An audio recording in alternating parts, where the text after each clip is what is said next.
Yo hai, balik lagi dengan gua Agus di Pergadgetan. Jadi di video kali ini gua akan mereview sebuah iPhone yang rilis di tahun 2017 yang harganya sekarang cuma 3 jutaan aja.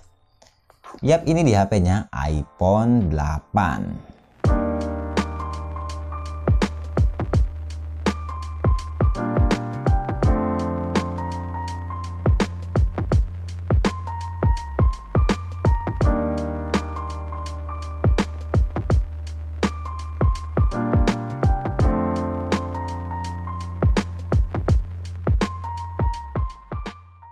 Ada beberapa poin menarik yang menurut gua pribadi sih HP ini masih cukup worth it untuk kalian gunakan di tahun 2022 ini. Dari segi desain, menurut gua pribadi HP ini desainnya masih cukup timeless ya, karena desain HP ini masih digunakan di varian terbaru yaitu iPhone SE 2020. Mungkin ada perbedaan di minor aja, yaitu di logo Apple ya. Untuk iPhone SE 2020 logo Apple-nya itu berpindah jadi di center sob. Jadi untuk orang awam mungkin ketika melihat iPhone SE 2020 bakal disangka iPhone 8, atau kebalikannya ya, jika orang pakai iPhone 8 mungkin akan disangka pakai SE 2020. Dari segi build quality gue gak banyak komplain, karena secara literally HP ini kelasnya ya flagship. Untuk backtor HP ini berbahan kaca, sedangkan bezelnya berbahan aluminium. So far sih untuk feel premiumnya jelas ini masih sangat terasa banget. Mungkin gua kurang suka aja ya di bagian jidatnya, ini emang agak cukup tebel ya, balik lagi karena ini HP yang udah berumur gitu di tahun 2017 tentunya. Layar HP ini berukuran 4,7 inci dengan resolusi HD di 750 x 1334 pixel. Karena ukuran layarnya yang cukup kecil, jadi kerapatan pixelnya pun ya cukup tinggi sob. Jadi secara literally ini layarnya masih cukup tajam lah. Untuk dipakai sosmedan atau nonton YouTube sih ini masih enak banget, asli. Ini layarnya benar-benar cakep banget sih. Dari segi performa, HP ini dibekali dengan chipset A11 Bionic yang performanya sih masih cukup overkill di tahun 2022 ini. Meskipun RAM-nya cuma 2 GB, tapi balik lagi ya, mengingat ini iPhone, RAM itu tidak terlalu penting di HP ini. Untuk browsing atau multitasking di HP ini so far masih cukup oke banget.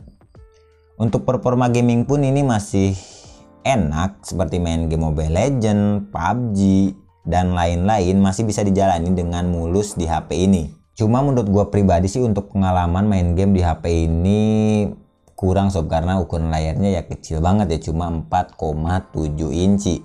Yang jika kita bandingkan dengan HP-HP sekarang tuh yang layarnya sudah full screen, jadi untuk layar segini pasti bakal kagok banget lah untuk main game.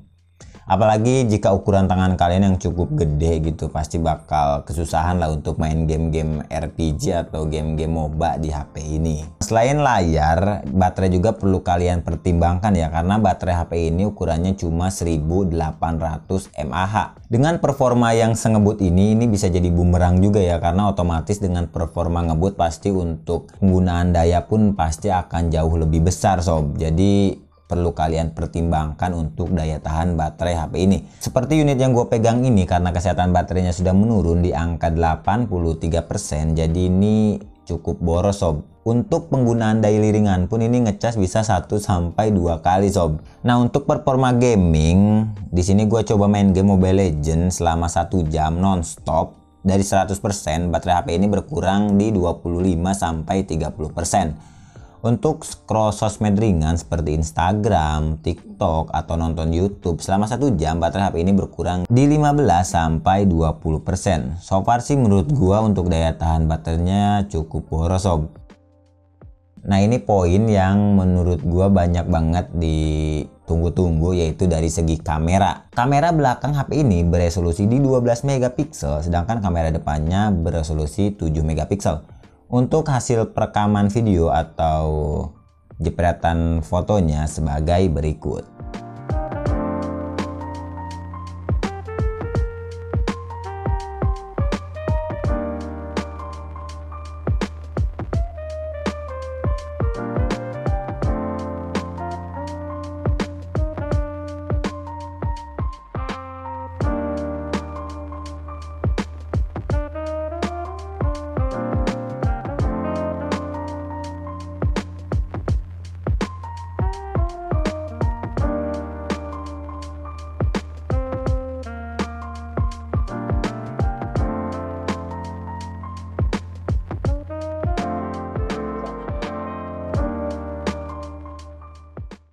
Oke, jadi ini hasil perekaman dari iPhone 8 dengan settingan HD di 60 fps.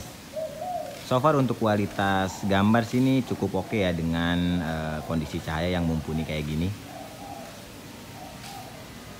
Dynamic range-nya cukup jelas, tone warnanya cakep banget, ini khas Apple biasa ini. Untuk stabilisasi sih ini cukup oke juga.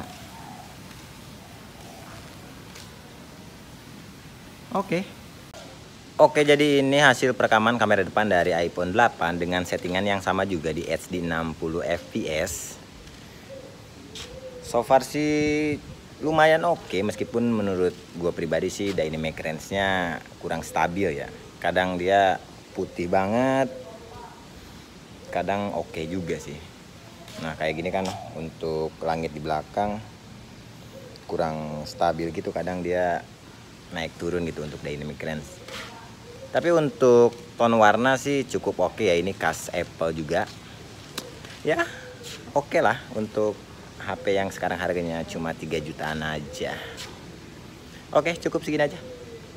Menurut gua pribadi sih untuk kualitas kamera sih masih cukup oke ya. Dynamic range-nya masih cukup jelas, clarity-nya masih cukup tajam. Meskipun untuk low light sih bisa dibilang ya kurang banget. Ya karena balik lagi sih, karena HP ini belum dilengkapi night mode sob. Ya maklum juga sih karena kan HP ini udah tua ya di 2017. Seingat gua sih untuk night mode itu rilisnya itu di iPhone 11 ke atas gitu. Jadi ya untuk iPhone di bawahnya pasti untuk low light-nya ya biasa aja gitu. Oke, kita udah ada di akhir video nih sob. Jadi kesimpulannya, apakah HP ini masih worth it untuk kalian beli di tahun 2022 ini? Menurut gue pribadi sih ini masih cukup oke, tapi jika budget kalian bisa nambah mungkin di angka 4-5 juta ke atas, mungkin kalian bisa mengambil iPhone XR, XS atau iPhone XS Max.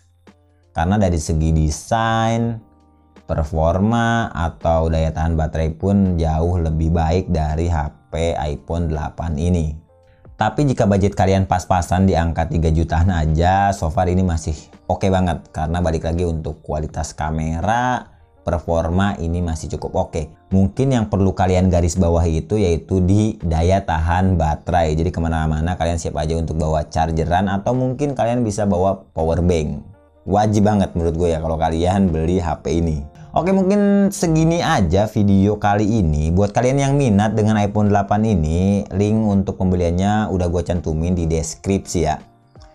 Jadi mungkin segini aja video dari gue, bye-bye.